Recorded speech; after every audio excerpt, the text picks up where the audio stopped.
Pessoal, eu já disse aqui no canal várias vezes que não invisto em empresas portuguesas e muito raramente invisto em empresas europeias. No entanto, no outro dia perguntaram-me: Luís, mas tu também tens uma empresa portuguesa?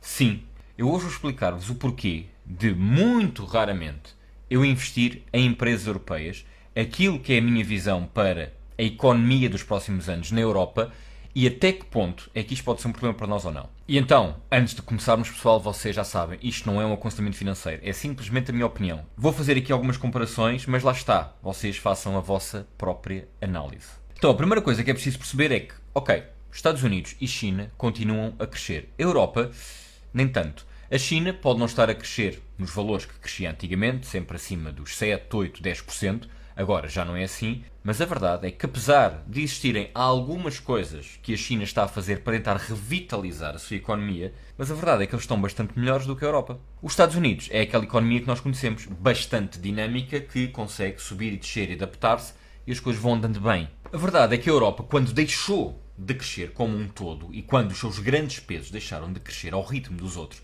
começou-se a dizer, porque isto é o início, estamos a adaptar a uma moeda nova. Depois a seguir, ok, o problema era porque isto era cíclico e então todas as coisas sobem e descem. A verdade é que eu já falei aqui N vezes no canal, as economias são, na maior parte das vezes, cíclicas. Mas, na Europa, este ciclo parece que nunca mais acaba. Depois foi a pandemia, depois foi a guerra na Ucrânia, depois foi a imigração, depois é o que for.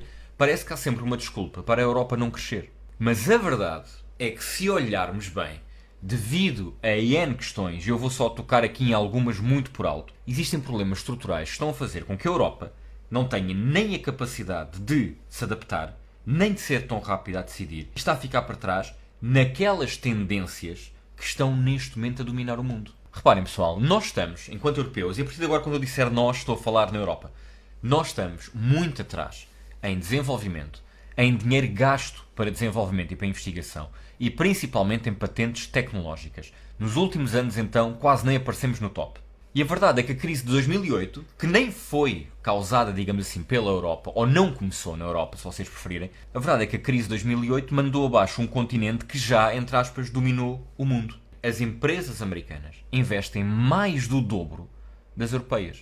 A Europa, neste momento, tem a idade média, por habitante, mais alta de qualquer continente. E só não é ainda mais alta porque há muita imigração que vem do Norte da África, do Médio Oriente, da Ásia, que são pessoas de idade mais baixa e então estão a baixar a idade média da Europa, porque senão isto era ainda mais alto. Só para teres uma ideia, a idade média na Europa são 42 anos. No Brasil, por exemplo, são 31. Claro que nem tudo é mau. Quer dizer que as pessoas vivem mais tempo aqui? Perfeito. Mas a verdade é que estamos a ficar velhos, estamos a envelhecer. Estamos a ficar com muita gente no fim de vida que já não tem capacidade para inovar, que já está cansada, que já é reformada e por aí fora, mas a malta mais jovem nós não temos assim tantos. Outro problema tem a ver com a renovação das empresas que dominam os setores. Se nós olharmos para as 5 empresas mais valiosas dos Estados Unidos e virmos qual é a média de idades que essa empresa tem, estamos a falar de 37 anos de idade. As 5 mais valiosas da China têm em média 30 anos de idade. Na Europa têm 96. O que quer dizer que as grandes empresas europeias de agora são as grandes empresas de há 30, 40, 50, 60 anos. Não há renovação. São sempre as mesmas. Quase não há desafio. Enquanto que nos Estados Unidos, qualquer grande empresa de agora pode ter sido muito pequenina há 5 anos. É tudo muito mais dinâmico. Tudo pode crescer muito mais depressa. E então há uma competitividade e há, acima de tudo, uma mentalidade de mais inovação. Isto é possível. Eu vou lá chegar. E a verdade é que nos Estados Unidos tudo pode acontecer. A China, há muitos anos, não tinha grande coisa. Agora está a crescer imenso. Mas também aqui a renovação das empresas é muito importante. Reparem bem, neste momento, no top das 20 empresas mais valiosas do mundo, nenhuma é europeia. E a verdade é que quando as tentamos criar, digamos assim, a Europa bloqueia. Reparem, há uns anos, a Samsung que tentou fundir-se com a Alstom e a junção destas duas empresas ia criar um verdadeiro colosso em várias áreas, principalmente na área dos transportes ferroviários. O que é que a Europa fez? Tal como já tinha feito com muitos outros, bloqueou por uma questão de monopólio ou o que quer que seja. E, na altura, Draghi disse qualquer coisa do estilo: acabámos de abrir as portas para as empresas chinesas virem aqui vender comboios de alta velocidade.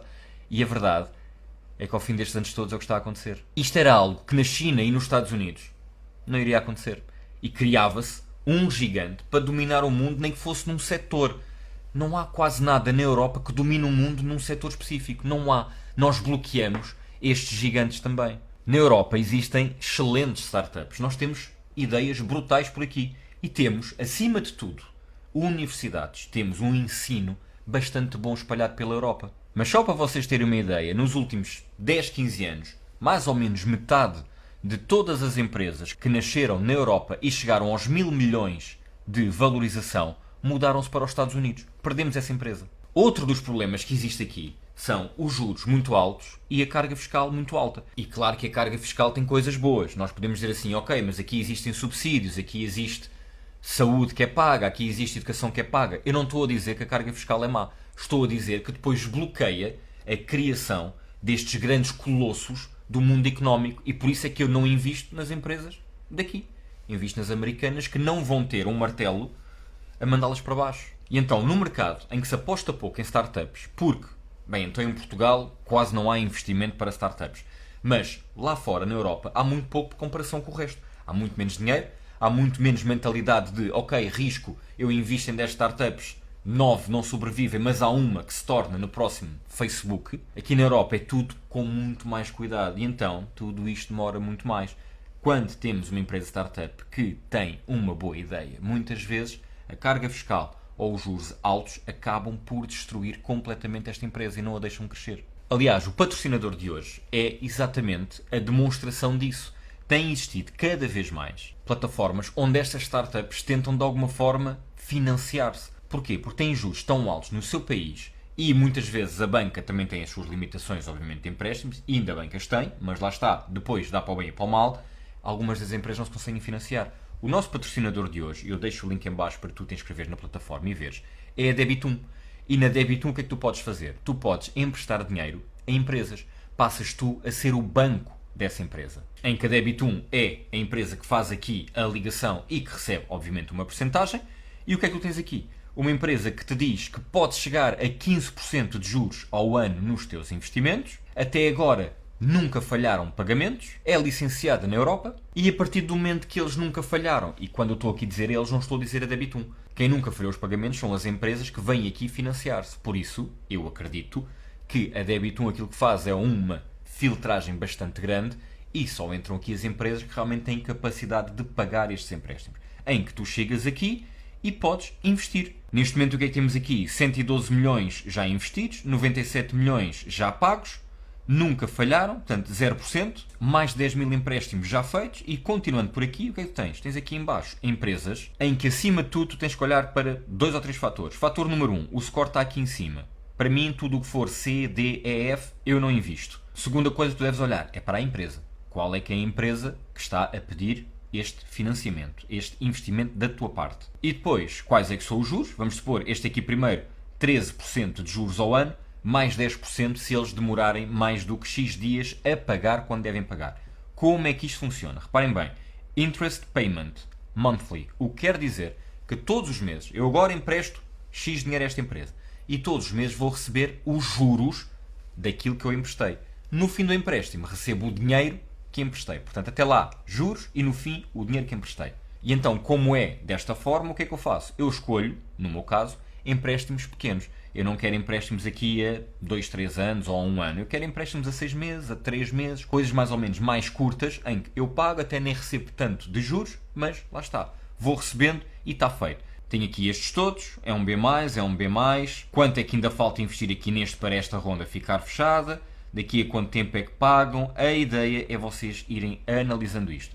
Se numa fase inicial, olha, até nem estou a gostar muito disto, inscrevam-se, fiquem à espera. Quando aparecer um bom negócio e vocês vão recebendo pelos mails as novas oportunidades, investem pouco, investem numa altura qualquer. Mas isto está a crescer bastante na Europa. Existem N plataformas que estão a tentar fazer algo assim parecido. A Debitum tem uma coisa muito boa, que é, como eles devem fazer uma filtragem muito grande e têm poucos negócios aqui, dá-me a ideia que eles estão realmente a tentar ter sempre 0% de falhas. Então só entra aqui quem realmente consegue pagar. Mas a verdade é que isto é cada vez mais comum. E é cada vez mais comum porquê? Porque países de algumas zonas da Ásia, de algumas zonas da Europa, têm muita dificuldade em financiar-se. Isto aqui na Europa é cada vez mais normal. Mas a verdade é que é muito difícil a uma empresa crescer, por exemplo, em Portugal, quando metade daquilo que é o custo do colaborador, na realidade vai para o Estado.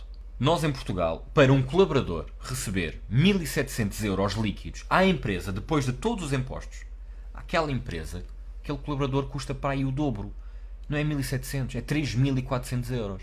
É isto que a empresa gasta com aquele colaborador. O colaborador sente que não está a receber o que deve receber e a empresa sente que metade do seu dinheiro que podia ir para o colaborador para ele ficar mais feliz e mais motivado está a ir para o Estado. O que também faz com que os grandes cérebros aqui em Portugal fujam para outros países. E às vezes fogem para a Europa e depois da Europa veem que afinal as coisas não são assim tão melhores e acabam por ir para o Médio Oriente, para os Estados Unidos, para o Canadá, tentarem fazer as suas vidas noutros sítios, porque são pessoas com qualidade, com formação e com sacrifício, mas não querem ver metade do seu ordenado ir para o Estado. Outro aspecto muito importante da Europa é que a maior parte dos governos são bastante frágeis. Espanha não tem um governo estável para aí há 15 ou há 20 anos.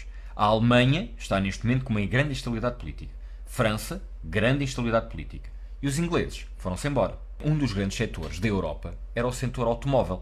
Nós temos, aqui na Europa, as grandes marcas de carros. Neste momento, trabalham na Europa 13,8 milhões de pessoas só para a construção de carros. Estamos a falar de mais ou menos 7% do PIB europeu. É só para este setor. 7%. É absurdo.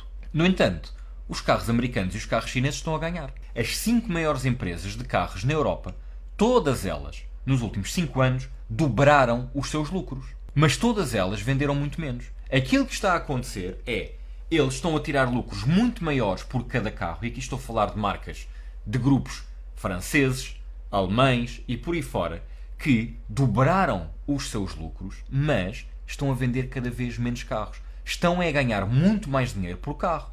Então o que é que as pessoas fazem? Quando olham para um carro americano e quando olham para um carro europeu, pelo mesmo preço, em teoria, o americano deverá ser muito melhor porque eles têm margens muito mais baixas porque estão a entregar muito mais qualidade. Se olharmos bem, a BYD da China ou a Tesla nos Estados Unidos até têm vindo a baixar os preços. A juntar a isto, os trabalhadores do setor automóvel praticamente não foram aumentados nos últimos 5 anos. O que quer dizer que muitos deles também estão a tentar ir para outras marcas. Perante isto, o que é que faz a Europa? Aumenta as taxas dos carros americanos e chineses. Mas a questão é que o problema interno continua. Isto não resolve nada. Estar a taxar aqueles carros ou aqueles carros não resolve a longo prazo. O problema é estrutural. O problema é de investimento. O problema é muito maior do que simplesmente dizer assim: eu agora meto ali 10 ou 15% de imposto e as pessoas deixam de comprar ali e vão comprar aqui. O que é que irá acontecer? Bem, primeiro as empresas chinesas começam a abrir fábricas na Europa e aproveitam e contratam os colaboradores das marcas europeias que vão ganhar mais com a marca chinesa. A partir daí, acaba-se as tarifas, vão vender ainda mais. A juntar a isso, eles também podem criar tarifas do lado deles. Reparem, por exemplo, na diferença entre a forma como os países europeus estão a tentar criar tarifas para a China. Porquê? A França não vende carros na China. Não há marcas francesas a vender, pelo menos de forma substancial, carros na China. Já a Alemanha vende muitos carros na China, principalmente Volkswagen. Logo, não haverá acordo. E até agora não se conseguiu criar um acordo porque França quer taxar, mas a Alemanha não quer, porque tem medo que a China possa retaliar com tarifas enormes a carros alemães. Se olharmos para o resto, eletricidade, roupas, construção e tudo mais, a Europa está a perder mercado. Existem mesmo indústrias que estão neste momento a faturar menos, mas o mundo consome mais. Então nós estamos a cair e estamos simplesmente a ir atrás de um comboio que já passou há muito tempo. Aqui, um dos problemas, para o bem e para o mal, é que são 26 Estados a votar. Draghi, no último relatório que fez, diz que são precisos 400 mil milhões de dólares de investimento na Europa para desenvolvimento e inovação. E este valor é só para a parte da transição energética. E segundo Draghi, independentemente do que possamos fazer nos próximos anos, nós vamos perder para a China a corrida dos carros elétricos, da energia limpa e dos componentes eletrónicos. E para os Estados Unidos vamos perder a corrida dos data centers, cloud, digamos assim, e da inteligência artificial e de software. No meio disto tudo, a Europa tem certos valores que quer atingir, principalmente na parte da poluição. Portanto, das duas uma, ou continuamos a comprar painéis solares e turbinas eólicas à China, que é o que estamos a fazer e vamos comprar cada vez mais, ou então, se não lhes comprarmos isto, não vamos chegar a 2030 nos valores em que queremos. O problema pode-se resumir a dizer assim: na Europa, nós somos extremamente dependentes de alguns fatores externos. E aqui cada um puxa por si. Ao não sermos uma verdadeira união, e eu sei que é difícil de lá chegar, mas ao não sermos uma verdadeira união, porque isto demora e nenhum país quer perder a sua independência, obviamente eu sou muito a favor da Europa, mas há muita coisa que é preciso ser melhorada. Aquilo que é verdade é que cada empresa primeiro tem que sobreviver no seu país para depois chegar à Europa. A fragmentação até das empresas em cada setor é tão grande que nenhuma delas consegue crescer. Estão limitadas a certas fronteiras. Nos Estados Unidos, por exemplo, as fusões são perfeitamente normais. Aqui ninguém está à espera que uma empresa portuguesa muito boa e que uma empresa espanhola muito boa possam fundir-se. Muitas vezes há uma que faz um ataque, compra, há ali um atrito político e lá acontece, mas é muito raro. Só para vos dar aqui alguma perspectiva, nos Estados Unidos, quase todo o mercado de telecomunicações é de 5 empresas. Os Estados Unidos têm 5 empresas de telecomunicações. É um país gigantesco, tem 5 empresas. A China tem mais ou menos o mesmo, entre 4 e 5. Na Europa são mais de 30. Para nós dizermos assim, olha, 99% do mercado está aqui, quantas empresas são?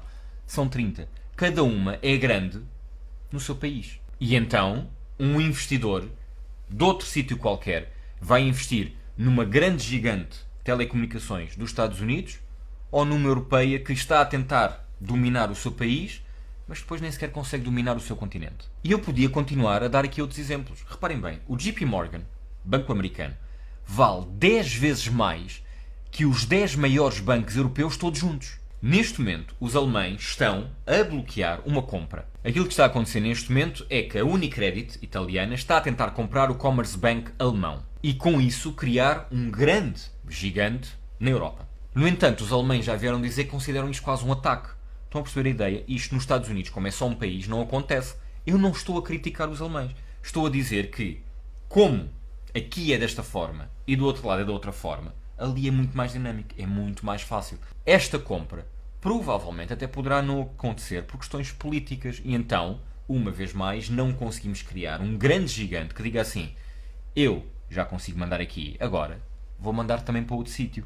Que é aquilo que as empresas americanas fazem. Crescem no seu país e a seguir vão dominar o mundo. E então nós, que obviamente cada um tem o seu país, o seu governo, a sua identidade, a sua soberania, aquilo que acontece é que apesar de sermos uma União Europeia, andamos aqui um bocadinho em desacordo na grande maioria das coisas. Na China não há desacordo, para o bem e para o mal. Nos Estados Unidos, apesar de cada Estado ter muitas das suas regras independentes, mas como um todo, funciona muito bem, até porque só tem um presidente. Aqui é diferente. E em alguns aspectos, a Europa, ainda bem que é assim, acho que é bastante importante ser assim e não haver aqui só uma identidade única e isto ser diferente, não estarmos aqui a forçar a algo que não tem que existir. Mas, de um ponto de vista de investimento, a Europa é muito menos atraente do que os Estados Unidos, do que o Médio Oriente ou do que a China. O que temos aqui é um cenário político e cultural que nunca vai permitir que certas ligações e que certos poderes sejam criados. O problema é que se a Europa não for cada vez mais um bloco sólido, acabará por cair. E aqui o problema não está só nos políticos. Reparem bem, eu estou aqui a dizer-vos que de um ponto de vista económico, nós, ao vivermos na Europa, somos incrivelmente dependentes das decisões e de tudo aquilo que se está a discutir em Bruxelas. No entanto, em Portugal, se calhar 30 ou 40% das pessoas, em média, vota para as eleições europeias. No resto da Europa não é muito diferente. Nós queremos que a Europa seja um colosso, mas também não votamos. Não damos a nossa opinião. Não tentamos eleger as pessoas nas quais nós nos revemos um bocadinho mais, ou que confiamos um bocadinho mais, ou que achamos que têm ideias parecidas com as nossas. Nós nem sequer votamos. O problema é universal. Não é só das empresas, não é só dos políticos, não é só dos deputados europeus, não, é no geral. Nenhum de nós olha para a Europa como a sua casa. Eu olho para Portugal como a minha casa e adoro o meu país. Mas para a Europa, nós não temos esta mentalidade. Logo aí isto começa mal. A juntar isto tudo, temos algo que é muito problemático. Temos uma guerra à porta. E só para vocês verem como nós, europeus, e aqui não estou a falar só do cidadão, estou a falar de todos. Reparem como é irónico que nós, querendo ser uma união, querendo ser um colosso mundial, existirem pessoas aqui, e se calhar a maioria delas, acharem que quem poderá resolver e pôr fim à guerra Ucrânia-Rússia é o presidente americano, não é um europeu. Estão a ver como isto é o espelho da nossa mentalidade? Nós, europeus, que nós nos esquecemos às vezes que somos europeus, temos um problema, uma guerra à porta, e estamos a rezar que um presidente americano consiga resolver a situação. Porque nós não acreditamos que os nossos líderes o consigam fazer. E eu sei que é um tema delicado. Não é isso que eu estou aqui a falar. Não estou a dizer sequer que há solução ou que é possível alcançar. Mas o que eu estou a dizer é que, de um ponto de vista mental, nós depositamos mais esperanças em uma pessoa que não vive cá do que nos nossos líderes. É esta mentalidade que também não ajuda. Nós não olhamos para nós como europeus, não olhamos para as nossas empresas como algo que tem que crescer aqui e depois tem que ir dominar o mundo. As empresas chinesas são feitas para crescer na China e ir vender lá fora. As empresas americanas são feitas para dominar os Estados Unidos e depois ir vender lá fora. E nós achamos que as empresas portuguesas são boas para dominar aqui em cada um dos seus países. E não pode ser. E é por causa disto que eu gosto muito do meu país, gosto muito de viver na Europa, acho que é um continente fantástico para se viver. De um ponto de vista de investimento, não encaixa com a minha estratégia. Pessoal, espero ter ajudado. Grande abraço. Até à próxima.